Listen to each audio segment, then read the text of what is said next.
The 1932 Paulista Rebellion, also known as the Constitutionalist Revolution, was a major uprising that took place in the Brazilian state of São Paulo. The revolt was sparked by the dissatisfaction of the people with the central government, which they believed had been ignoring their demands for greater political autonomy and representation. In the early 20th century, Brazil was going through a period of political and social upheaval. The country had just transitioned from a monarchy to a republic, and the new government was struggling to maintain stability and legitimacy. São Paulo, one of Brazil's most prosperous states, felt increasingly marginalized by the federal government, which was dominated by politicians from other regions. The Paulistas, as the people of São Paulo are known, were particularly dissatisfied with the government's decision to appoint a president from Minas Gerais, a rival state, and with the lack of investment in their infrastructure and economy. They also felt that they were not represented proportionally in the National Congress, which was dominated by politicians from the north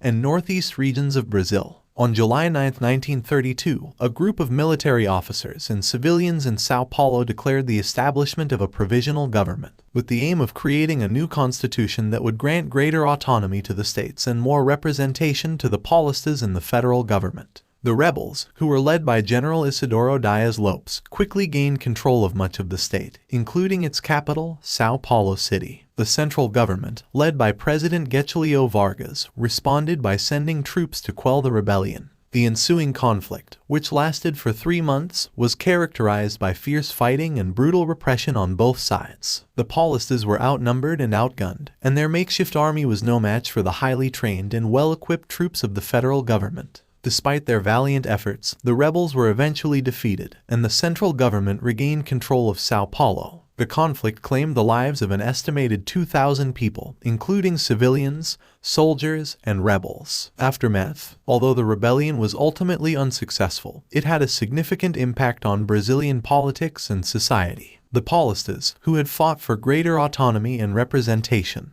became a powerful political force in the decades that followed, and many of their demands were eventually met. The rebellion also helped to solidify the military's position as a major political actor in Brazil. Many of the officers who had fought in the rebellion went on to occupy key positions in the military and government, and the military would play a central role in Brazilian politics for much of the 20th century. The 1932 Paulista Rebellion was a defining moment in Brazilian history, and it continues to be remembered and commemorated today. Although the rebels were ultimately defeated, their struggle for political autonomy and representation helped to shape Brazil's political landscape and laid the groundwork for future political and social reforms.